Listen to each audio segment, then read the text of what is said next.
তাকিয়ে রাখুন নদীর তীরে, তখন আমাদের খেলা শুরু হবে।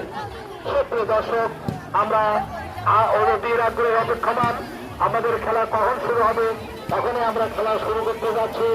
আমাদের আজকের এই খেলার সভাপতি জনাব সহ শাহিনুল হক, বিশিষ্ট সমাজসেবক, সে উপস্থিত হয়েছে, আমাদের মাঝে আছে এবং তার ভাবসার নৌকার লোকদেরকে দিক নির্দেশনা দিচ্ছে এবং আজকের এই খেলাটা কিভাবে পরিচালনা হবে, কোথায় ত্রুটি রয়েছে, আমাদের ধান্ডের মধ্যে কোনো ত্রুটি আছে কিনা, আমাদের যারা আজকে এই দায়িত্ব পালন করবেন তারা কিভাবে দায়িত্ব পালন করবেন, এই দিক নির্দেশনা আমাদের আজকের সভাপতি দিচ্ছেন।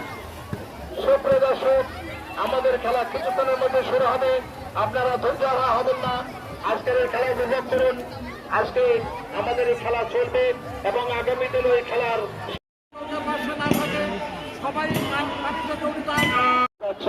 তবে দুর্ভাগ্য আমাদের একটাই, আমাদের উৎসে পড়া পানি নেই, কিন্তু যে পানি রয়েছে তাতে আমাদের খেলার কোনো সমস্যা নেই। আমাদের খেলোয়াড় অত্যন্ত দক্ষ, সেই খেলাটি উপভোগ করব। আমি আবারও দৃষ্টি আকর্ষণ করছি, আজকের এই ঝাপরুসা নৌকার আশেপাশে যে সমস্ত পোলাপান এখনো পানিতে হাবুডুবু খেলছে তাদেরকে উঠে নেওয়ার জন্য তাদের গার্জিয়ানদের দৃষ্টি আকর্ষণ করা হচ্ছে এবং বাসমেন্টের দৃষ্টি আকর্ষণ করা হচ্ছে। তোমরা ছোট ছোট পোলাপানদের পানি থেকে উঠে দাও, ছোট ছোট পোলাপানদের পানি থেকে উঠে দাও, নদীকে পরিষ্কার করে নাও। আমাদের খেলা কিছুক্ষণের মধ্যে শুরু হতে যাচ্ছে।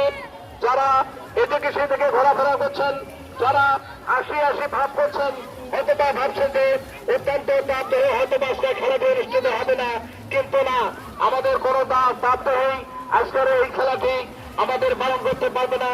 আমাদের সুদক্ষ খেলোয়াড়রা অবশ্যই উপস্থিত হয়েছেন এবং অনেকে আবার আসছেন, আমাদের ঝাপরুসা নৌকাটি প্রস্তুত হয়েছে তাদের সাথে খেলা অংশগ্রহণ করার জন্য। সুপ্রিয় দর্শক, আমাদের খেলা কিছুক্ষণের মধ্যে শুরু হবে। আপনারা যারা আসছেন এদিকে সেদিকে ঘোরাফেরা না করে আমাদের ঘাগর নদীর দুই পারে